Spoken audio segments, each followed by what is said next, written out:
বন্ধুরা, একই দুর্ঘটনার পুনরাবৃত্তি ঘটল। দৌলতদিয়ার 7 নম্বর ফেরিঘাটে আবারও একটি যাত্রীবাহী বাস ডুবে গেছে। আপনারা জানেন এর আগে একটি বাস ডুবে 26 জনের প্রাণহানির ঘটনা ঘটে। সেই একই ঘটনা আজকে আবার ঠিক কিছুক্ষণ আগে ঘটেছে দৌলতদিয়ার 7 নম্বর ফেরিঘাটে। এখানে এই যে ফেরি, করবি ফেরি, এই ফেরিতে উঠে যায় একটি বাস, এসবি পরিবহনের একটি যাত্রীবাহী বাস। বাসটি কুষ্টিয়া থেকে আসে এবং কুষ্টিয়া থেকে আসার পরে এই বাসটি এই ফেরিতে উঠে যায় এবং ফেরিতে উঠে যাওয়ার পরেই এই যে ফেরির যে ডালা, এই ফেরির ডালা ভেঙে ঠিক এই জায়গা দিয়েই আপনারা দেখতে পাচ্ছেন ক্যামেরার সাহায্যে, ঠিক এই যে এই জায়গা দিয়েই এই যে ডালা ভেঙে এই জায়গা দিয়েই বাসটি নদীতে পড়ে গেছে। আপনারা দেখতে পাচ্ছেন এই যে ডালা, এই ডালাটি ভেঙে নদীতে ঠিক এই জায়গাটিতে এই মুহূর্তে বাস রয়েছে।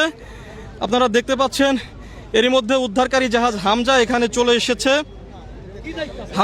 এসেছে, এবং ফায়ার সার্ভিস, কোস্টগার্ড এবং বিআরডব্লিউটি এর ডুবুর ইউনিট তারা এখানে উদ্ধার কার্যক্রম শুরু করে দিয়েছে। ভাই, বাস কি এখানে আছে?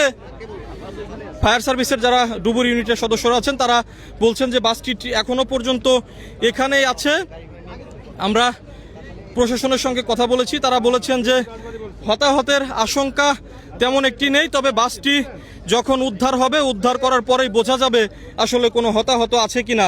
আপনারা জানেন গত 25শে মার্চ এরকম একটি ঘটনা ঘটে দৌলতদিয়ার 3 নম্বর ফেরিঘাটে একটি বাস ডুবে যায় এবং সেই ঘটনায় 26 জনের প্রাণহানির ঘটনা ঘটেছিল। আজকেই এই দৌলতদিয়ার এই 7 নম্বর ফেরিঘাটে একই দুর্ঘটনার পুনরাবৃত্তি ঘটলো। এই যে ফেরি করবি, এই ফেরি করবি থেকেই যাত্রীবাহী বাসটি নদীতে ডুবে যায় এবং নদীর মধ্যে এখনো বাসটি আছে। আপনারা দেখতে পাচ্ছেন উৎসুক জনতা এখানে ভিড় করেছেন, প্রশাসনের লোকজনও এখানে আছেন।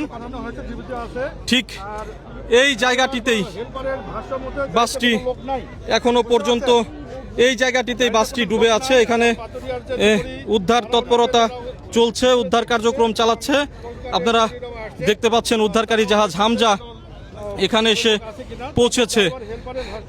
দর্শক, এখানে নিরাপত্তা ব্যবস্থা নিয়ে স্থানীয় যারা আছেন তারা ক্ষোভ প্রকাশ করেছেন, কারণ এই যে নিরাপত্তা ব্যবস্থা, এর আগেও এইরকম একটি ঘটনা ঘটেছিল দৌলতদিয়ার 3 নম্বর ফেরিঘাটে, সেই একই ঘটনা আবারও ঘটলো।